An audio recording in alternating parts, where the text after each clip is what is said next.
ሰማሁት ነገር ነው። ሄዳችሁ መጠየቅ ካላችሁ መጠየቅ ትችላላችሁ። ሄዳችሁ እሱ ማለት ነው።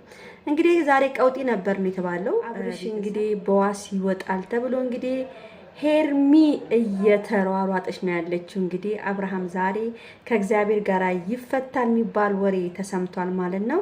እንግዲህ ሁላችሁም እየሰማችሁ ነው ምን አይነት እሳት ውስጥ እንደገባ አብርሃም። በጣም ነው የሚያሳዝነው ይሄ ልጅ እንግዲህ በቦሌም በባሌም አድርገው አብርሃምን ለማሳበር ነው ሀሳባቸው። እንግዲህ ሀሳባቸው ግን አይሳካላቸውም ነው የሚለው። ዛሬ የሱ ጠበቃ ብዙ ነገሮችን አይቷል፣ ብዙ ነገሮችን ተናግሯል። እንግዲህ ሁሉንም ነገር ሄርሜላ እየሰበሰበች ነው ያለችው። በጣም ጎበዝ ነች ሄርሜላ። እንግዲህ የባሏ መከታ የፍቅረኛዋ መከታ ብያታለሁ ዛሬ። ሄርሜዬ እኔ ቆንጆ አይዞሽ አብርሽ ዛሬ ካንቺ ጋር እንደሚሆን እርግጠኛ ነኝ። ቤተሰብ እንግዲህ ውዶቼ ያው እንደተለመደው ያው ሩታና ዳኒ አብርሃም መፈታት የለበትም አብርሃም መቆየት አለበት እያሉ እንግዲህ እየተከራከሩ ነው ያሉት። እንትንም አያስፈልጎም እዛው ትንሽ መቀመጥ አለበት።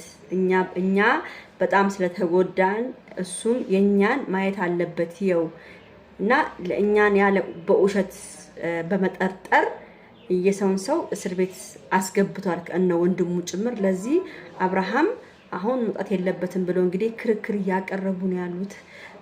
በጣም ተቀውጦ ነበር ነው የተባለው እንትኑ እዛ እስር ቤቱ አካባቢ የታሰረውም ወረዳ 8 ነው።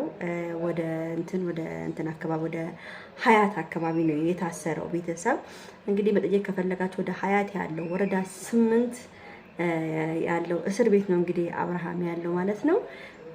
እንደሰማሁት ነገር ነው። ሄዳችሁ መጠየቅ ካላችሁ መጠየቅ ትችላላችሁ ሄዳችሁ እሱ ማለት ነው። እንግዲህ ዛሬ ቀውጢ ነበር ነው የተባለው። ቤተሰብ በጣም ነው የሚያሳዝነው። ለማንኛውም ይሄን ቪዲዮ በደንብ አድርጋችሁ ስትጀምሩት ቪዲዮ ስታዩት ላይክ፣ ሼር፣ ሰብስክራይብ እንድታረጉ ፈልጋለሁ። ሁላችሁም ይሄን ቪዲዮ ላይክ አድርጉ ውዶቼ፣ የኔ ፍቅሮች፣ የኔ ማሮች። እንግዲህ አብርሽ በሰላም እንዲፈታና ለቤቱ እንዲበቃ ነው የምንፈልገው። በተለይ ደግሞ ሩታ እያደረገች ያለችው ነገር በጣም የሚያሳፍር ነገር እንዳለም ሰምተናል። ሰው በብር ምንም የሚደረግ ነገር የለም። አብርሃም ከፈለገ በብር መፈታት ከፈለገም እኮ ሕግ ነው ብሎ ነው እንጂ በብር መፈታት ይችላል። ግን ምንድነው እዚህ ጋራ ሩታ እየሰራች ያለችው ነገር ስህተት እንደሆነ አልገባትም። ሄርሚዬ እንግዲህ ጀግናዋ እየተሯሯጠች ነው፣ የባሏ ንግስት እየተሯሯጠች ነው ያለችው ባሏን ለማስፈታት ማለት ነው። እና አብርሃም ምን እንደሚፈልጉ ደግሞ ትናንትና ያው ሄርሜላ ጠይቃለች። ከኛ ምን እንደምትፈልጉ ንገሩና አብርሃም እንዲፈታ ከኛ ምን እንደምትፈልጉ ንገሩንና አብርሃም እናስፈታ ብላለች። እንግዲህ ሩታ እንግዲህ የጠየቀችው ጥያቄ በጣም የሚገርምና የሚያስቅ ነበረ። ያው እኔ እነሱ እንደሚያስቡት ብር ምናምን ይጠይቃሉ ወይም የሆነ ነገር ይጠይቃሉ ብሎ ነበር። ግን ሩታ ምንም ነገር አልፈልግም አብርሃም ታስሮ ማየትን ነው የምፈልገው ነው ያለችው። አብርሃም ታስሮ እሱን ማየት ነው እንጂ የምፈልገው ከእናንተ ምንም አይነት ነገር የምፈልገው ነገር የለም ነው ያለችው። በጣም ነው የሚያሳዝነው። ከአንዲት እናት እንደዚህ አይነት ለባሏ መጥፎ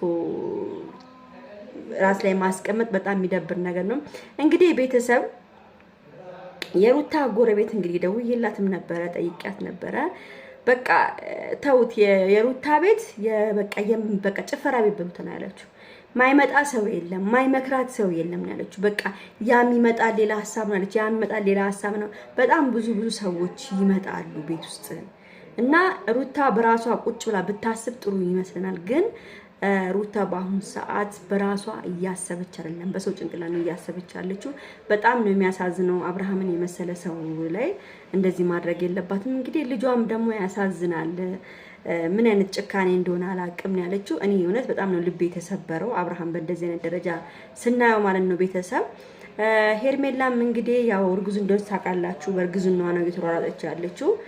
ትንሽም አሟት ነበር ተብሏል። ሄርሜላ ያው ወደዛ ስትል ሄርሚ ትንሽ አሟት፣ እሷም ትንሽ ሐኪም ቤት ደሟ ምናምን ለመታየት እንደገባች ነው የሰማሁት። ያው ለምን አንድ ሰው እርጉዝ ከሆነ ያስታውቃል ምን ይላል ምናል በጣም እንትን ስለሆነ ያው ታማ ነበረ ትናንትናም ዛሬም እንዲስትሩራ ታማ ነበር ትንሽ ብሏል። እንግዲህ በአሁን ሰዓት እና አቤልም የአቤል ፍቅረኛ ተብዩዋችኛ የሩት ሄርሜላ እህትም አብረው ነው እንግዲህ ያሉት ቤተሰብ ለአብርሃም እየተሯሯጡለት ነው ያሉት።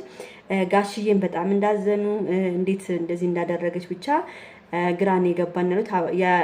የሩታ እንግዲህ የአብርሃም ቤተሰቦች እንግዲህ ለጋሽዬም ደውላ ከፍ ዝቅ ነው ያደረገቻቸው የተባለው። እናትየውንም እንደዛ ደውላ በጣም የሚገርም ንግግር ነው በእርግዝናው ነገር እናንተም የጋሽዬም እናትየውም የእናንተ እጅ አለበት ለሱ አርግዝና። እንዴ ጋሽዬና የጋሽዬ ባለቤት አብርሽ እናት ምን አገባቸው? እነሱ አልጋ ላይ ሲንከባሉና አምሶላ ሲጋፈፉ ጋሽዬ ነበሩ እንዴ?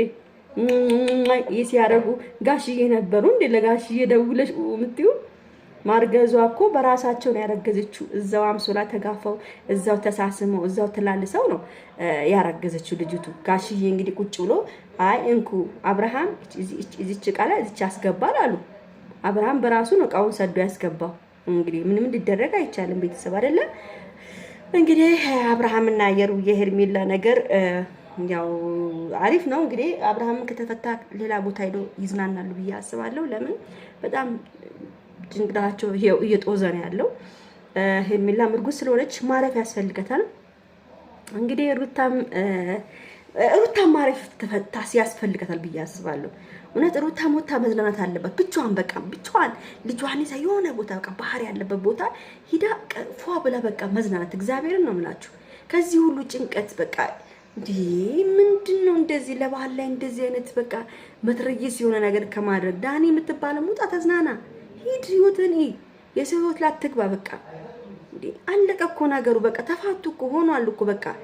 ሩታም ከሆነች ንብረቷን ገንዘቧን ከፈለግች አብርሃም ከመስጠት ወደኋላ አይልም። በቃ ባለፈው መኪናው ራሱ ልውሰድ ይብላል።